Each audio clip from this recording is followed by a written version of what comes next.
फिर Pakistan this week में नाजरीन आपको खुशामदीद करेंगे। टॉप स्टोरीज हम आपसे शेयर कर रहे हैं, कुछ बात कर लेंगे वुकला की गुंडागर्दी के हवाले से। लाहौर से खबर शामिल करेंगे। आपको बताएं, पंजाब इंस्टीट्यूट ऑफ कार्डियोलॉजी के बाहर वुकला के एहतजाज के नतीजे में अस्पताल में दाखिल मरीजों के लवाहिकीन में खौफ व हरास फैल गया।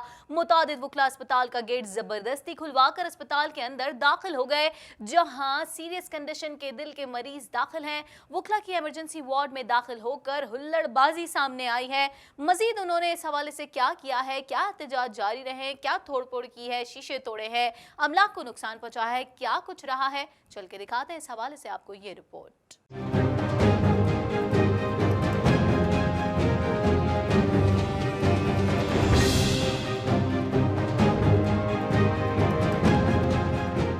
पंजाब इंस्टीट्यूट ऑफ कार्डियोलॉजी के बाहर वुकला के एहतजाज के नतीजे में अस्पताल में दाखिल मरीजों के लवाहिकीन में खौफ हरास फैल गया। मुतादिद वुकला अस्पताल का गेट जबरदस्ती खुलवाकर अस्पताल के अंदर दाखिल हो गए, जहां सीरियस कंडीशन के दिल के मरीज दाखिल हैं। वुकला की इमरजेंसी वार्ड में दाखिल होकर हुल्लड़बाजी। वुकला ने इमरजेंसी वार्ड के दाखिली दरवाजे के शीशे तोड़ दिए। Chairman grand health alliance doctor Salman Haseeb के मुताबिक वुकला सिफबंदी करके अस्पताल में दाखिल हुए और कार्डियोलॉजी अस्पताल के अंदर तोड़फोड़ की। डॉक्टर्स, नर्सेस, पैरामेडिक्स स्टाफ और मरीजों की जानों को खदशात लाहक हैं, जबकि वुकला ने अस्पताल में खड़ी गाड़ियों के भी शीशे तोड़ दिए। वुकला का पुरतशद्दुद एहतजाज के दौरान अस्पताल में मौजूद गाड़ियां, गमले और शीशे सब तोड़ दिए। पुलिस खामोश तमाशाई बनी खड़ी रही, जबकि एक मरीज का भाई चिल्लाता रहा कि मेरे भाई के दिल का ऑपरेशन हो रहा है, वुकला क्या कर रहे हैं। इस दौरान भी वुकला ने एक ना सुनी और तोड़फोड़ जारी रखी। दूसरी जानिब वुकला की जानिब से अस्पताल की फुटेज बनाने वाले सहाफियों पर भी हमला किया गया है। वुकला ने निजी टीवी चैनल के कैमरामैन पर तशद्दुद किया, कैमरा तोड़ दिया। वुकला के एहतजाज की कवरेज करने पर खातून सहाफी भी तशद्दुद का निशाना बनी, जबकि रिपोर्टिंग करने पर टीवी चैनल की रिपोर्टर को भी मारा पीटा गया है।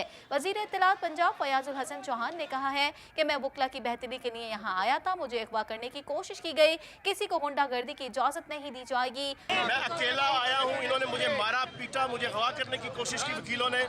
मैंने अपनी जान हथेली पे रख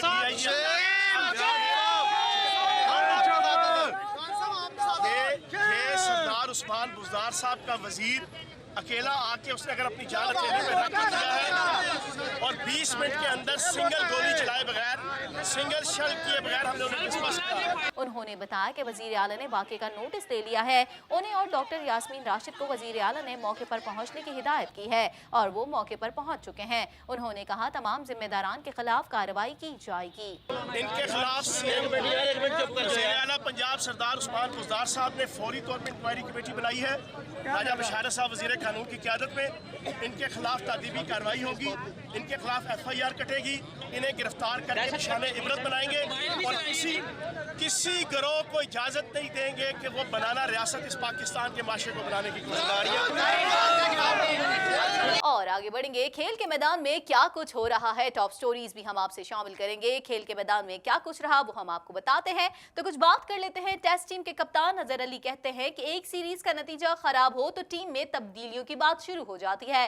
रावलपिंडी में प्रेस कॉन्फ्रेंस करते हुए टेस्ट टीम कप्तान अजहर अली ने कहा कि श्रीलंका हर कंडीशन में हमेशा मजबूत हरीफ रहा। उन्होंने मजीद क्या कुछ कहा है, इस हवाले से आपको चल के दिखाएंगे ये रिपोर्ट।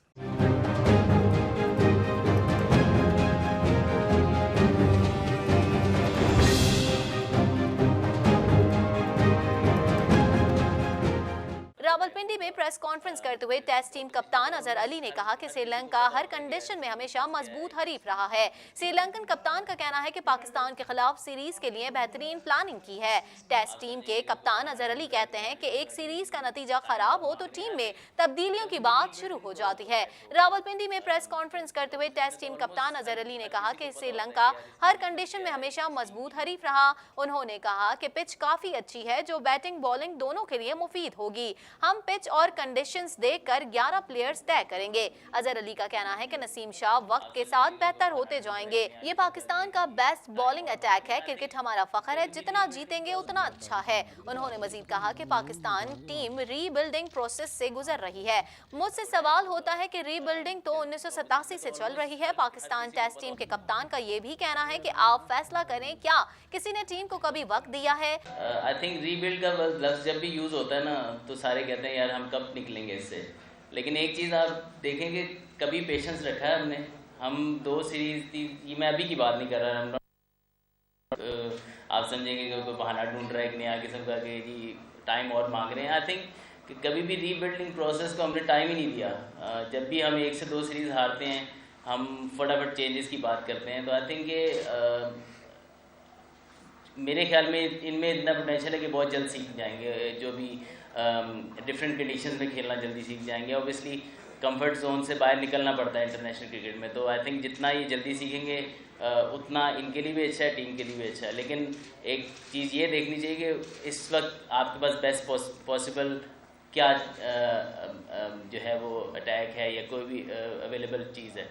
तो आई थिंक वो उसमें पेशेंस रखना ज़रूरी है। श्रीलंकन कप्तान ने भी न्यूज़ कॉन्फ्रेंस से खिताब किया। इस मौके पर उनका कहना था कि पाकिस्तान के पास बॉलिंग अटैक अच्छा है। उन्होंने ये भी कहा कि हम कोशिश करेंगे कि अच्छी क्रिकेट खेलें और जीतें। पाकिस्तान के खिलाफ सीरीज के लिए बेहतरीन प्लानिंग की है। So we have a few plans against each player. So we are trying to stick that basics and do the right thing at right time and get the maximum out of the conditions as well. So I think Mickey was with us. Previously he was coach to the Pakistan team as well. So I think it's a positive thing for us. He knows the Pakistan team really closely. So I think that confidence also we have, and we try to give our best tomorrow.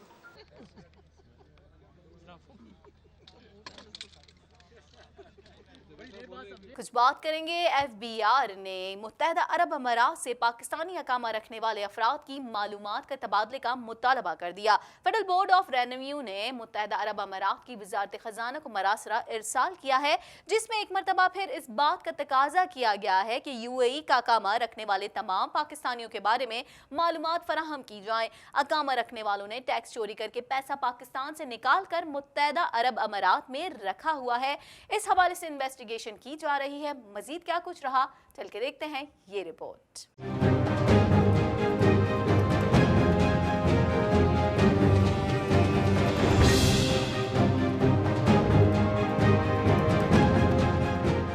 FBI ने मुत्तहदा अरब अमारात से पाकिस्तानी अकामा रखने वाले अफराद की मालूमात के तबादले का मुतालबा कर दिया। फेडरल बोर्ड ऑफ रेवेन्यू ने मुत्तहदा अरब अमारात की वजारत खजाना को मरासला इरसाल किया, जिसमें एक मरतबा फिर इस बात का तकाजा किया गया कि UAE का अकामा रखने वाले तमाम पाकिस्तानियों के बारे में मालूमात फराहम की जाएं। अकामा रखने वालों ने टैक्स चोरी करके पैसा पाकिस्तान से निकाल कर मुत्तहदा अरब अमारात में रखा हुआ है।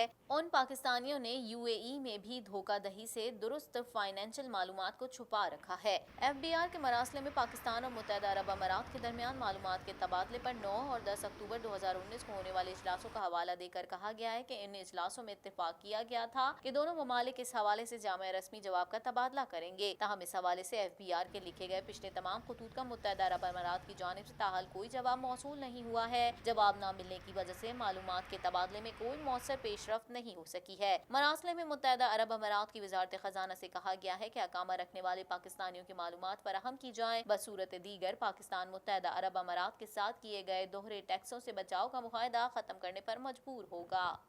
और वजीर आला सिंध हमेशा की तरह हमें कुछ एक्टिव दिखाई दे रहे हैं, तो बात कर लेते हैं वजीर आला सिंध मुराद अली शाह का कहना है कि हुकूमत सारी कमाई कराची से लेती है, लेकिन यहाँ खर्च करने के लिए हुकूमत के पास पैसे नहीं। शहीद मिल्लत अंडरपास की इफ्तिताही तकरीब से खिताब करते हुए मुराद अली शाह ने वफाकी हुकूमत पर तनकीद करते हुए कहा है कि एक घबराए हुए शख्स ने कहा कि घबराना नहीं है, जब मैं सिंध के लिए आंखों में आंखें डालकर बात करूंगा तो देखता हूं कैसे कहते हैं कि घबराना नहीं है। मजीद चल के देखते हैं ये रिपोर्ट।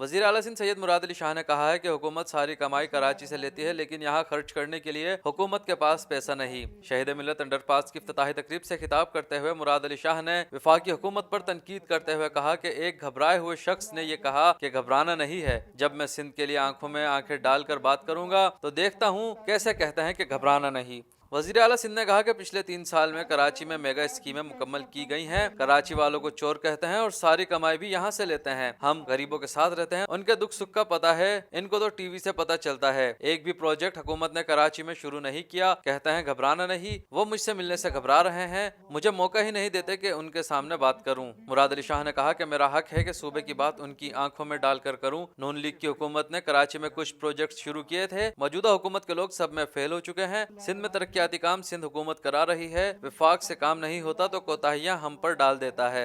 कल कुछ मायूस लोग इस्लामाबाद गए थे और उन्हें एक घबराए हुए शख्स ने कहा कि घबराना नहीं है, इनसे डरो नहीं। तो ये जरूरी है उन मायूस लोगों की मायूसी बढ़ाने के लिए जिन्होंने कहा कि जी पाकिस्तान पीपल्स पार्टी या मुराद अली शाह या सिंध हुकूमत काम नहीं कर सकती, हमें भी नहीं करने दे रही। तो भाई हमने तो ये काम किया है, अपनी कोताहियां अपनी कमजोरियां हमारे गले ना डालें। आपसे काम नहीं होगा, ये तो मुझे बहुत पहले से पता है। इसलिए भी जरूरी है ये बताने के लिए उन मायूस लोगों की मायूसी बढ़ाने के लिए, इसलिए कि यही कहा गया ना कि आप मायूस ना हो। मायूस थे, मायूस है, मायूस रहेंगे इसलिए कि इनको काम करना नहीं आता।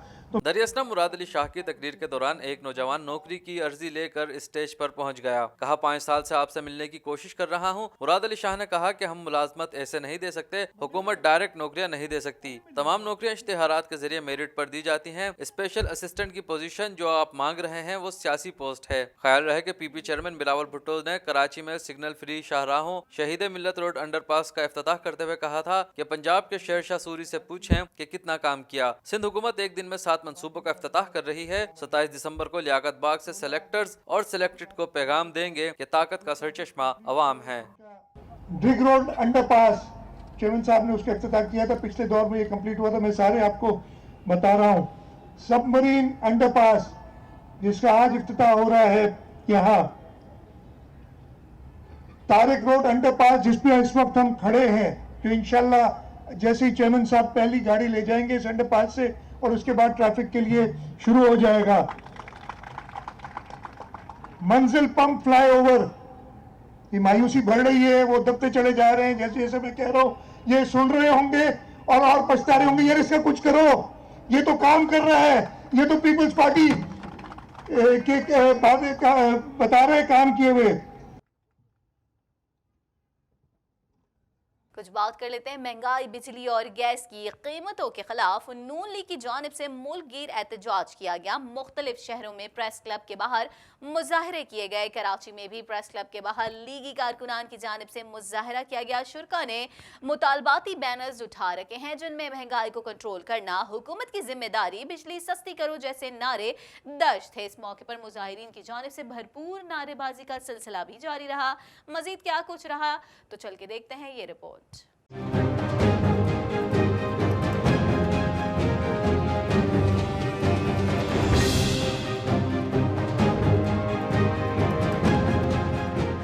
महंगाई, बिजली और गैस की कीमतों के खिलाफ नून लीग की जानिब से मुल्क गिर एहतजाज किया गया। मुख्तलिफ शहरों में प्रेस क्लब के बाहर एहतजाजी मुजाहिरे किए गए। कराची में भी प्रेस क्लब के बाहर लीगी कारकुनान की जानिब से मुजाहिरा किया गया। शुरका ने मुतालबाती बैनर्स उठा रखे थे जिन पर महंगाई को कंट्रोल करना हुकूमत की जिम्मेदारी, बिजली सस्ती करो जैसे नारे दर्ज थे। इस मौके पर मुजाहिरीन की जानिब से भरपूर नारेबाजी भी की गई। शुरका का कहना था कि वो लीगी कायदीन की काल पर एहतजाज के लिए निकले हैं। मुजाहिरीन में लीगी रहनुमा और साबिक गवर्नर सिंध मोहम्मद जुबैर, तारिक अजीज समेत मकामी रहनुमाओं और कारकुनान ने बड़ी तादाद में शिरकत की। ज़रा इब्लाग आमा के नुमाइंदे से गुफ्तगू करते हुए साबिक MP शाहजहां बलोच का कहना था कि हुकूमत महंगाई कम करने में नाकाम हो गई है। ये बिल्कुल नालायक हुकूमत है जो नाकाम हो गई है।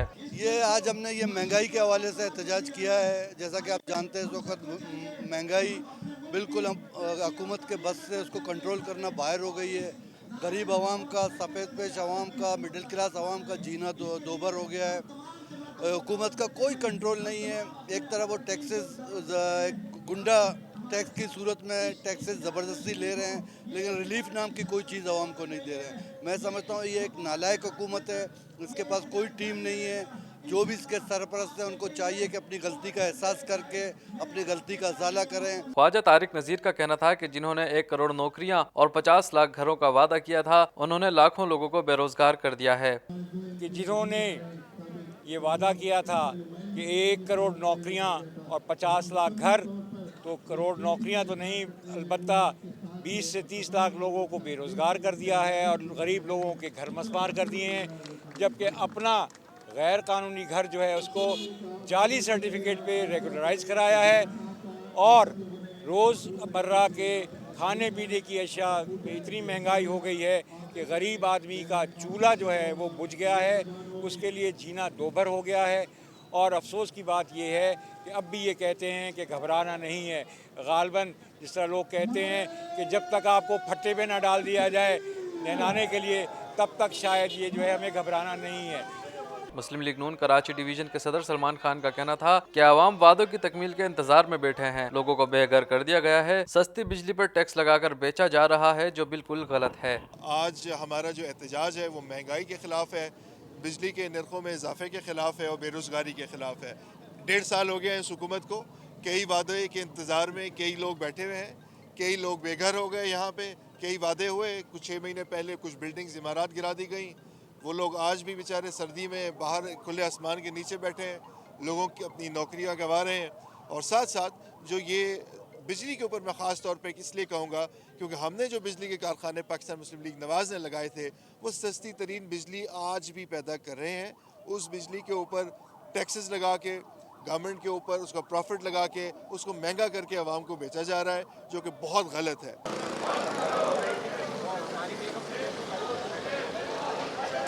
कुछ बात कर लेते हैं पाकिस्तान तहरीक इंसाफ के रहनुमा जहांगीर तरीन का कहना है कि पीटीआई इमरान खान की वजह से है, वो माइनस नहीं होंगे, लेकिन मरियम नवाज के माइनस होने का वक्त आ गया है। जहांगीर तरीन ने कहा है कि तहरीक इंसाफ इमरान खान की वजह से है, वो तो पीटीआई के हैं और इमरान खान माइनस नहीं हो सकते। मरियम नवाज के माइनस होने का वक्त आ गया है। लंदन में नवाज शरीफ की तीमारदारी के लिए उनके बेटे मौजूद हैं। मजीद जहांगीर तरीन ने और क्या कुछ कहा, चल के दिखाते हैं इस हवाले से आपको ये रिपोर्ट।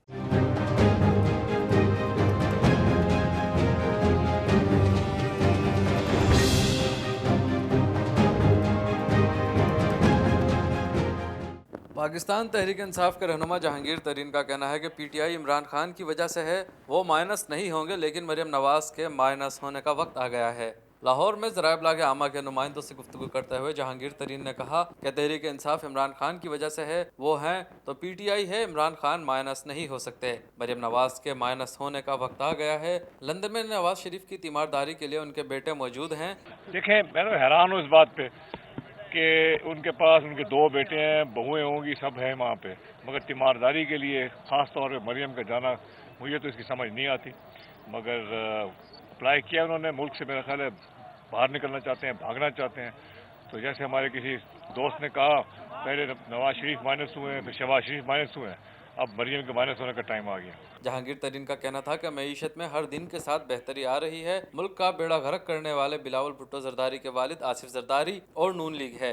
अपोजिशन को उनकी करप्शन के बाइस रगड़ा लग रहा है। जिन पर केसेस हैं वो खुद को बचाने के लिए बाहर जा रहे हैं। आसिफ जरदारी से मुतालिक भी लगता है कि बीमारी के बाइस वो बैरून मुल्क जा सकते हैं। मौलाना फजलुर रहमान कभी आते हैं, कभी चले जाते हैं, उनके बारे में कुछ पता नहीं चलता।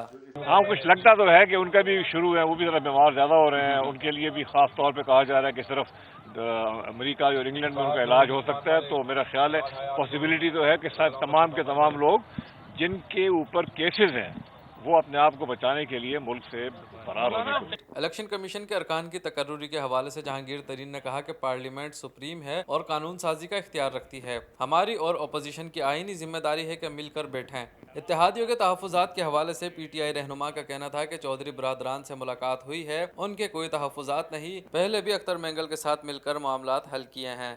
चौधरी बरादरान से भी मेरी मुलाकात हुई है, अभी हम सब की एज ए टीम मिले थे, उनकी ऐसी कोई रिजर्वेशन नहीं है। और जहाँ तक ये -1 वाली बात है, मैं आपको ये बता दूँ, पाकिस्तान तहरीक इंसाफ है इमरान खान की वजह से, माइनस इमरान खान कोई और चीज़ कोई आदमी सोच भी नहीं सकता और ना सोच।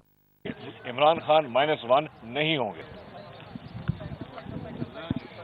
जहांगीर तरीन के हवाले से रिपोर्ट हमने मुलाजा की। जहांगीर तरीन का माइनस फार्मूले के हवाले से क्या कुछ कहना था वो तो आपने जान ही लिया है। फिलहाल पाकिस्तान दिस वीक से इतना ही। अदालती खबरें भी हम शामिल करते रहते हैं और स्पोर्ट्स से रिलेटेड खबरें भी हम शामिल करते हैं। बिजनेस में क्या कुछ रहा वो भी हमने शामिल किया। टॉप स्टोरी सियासत में क्या कुछ रहा, पॉलिटिकल सिचुएशन क्या कुछ रही, वो तमाम स्टोरीज भी हमने शामिल की। फिलहाल मुझे इजाजत दीजिए। अल्लाह निगहबान।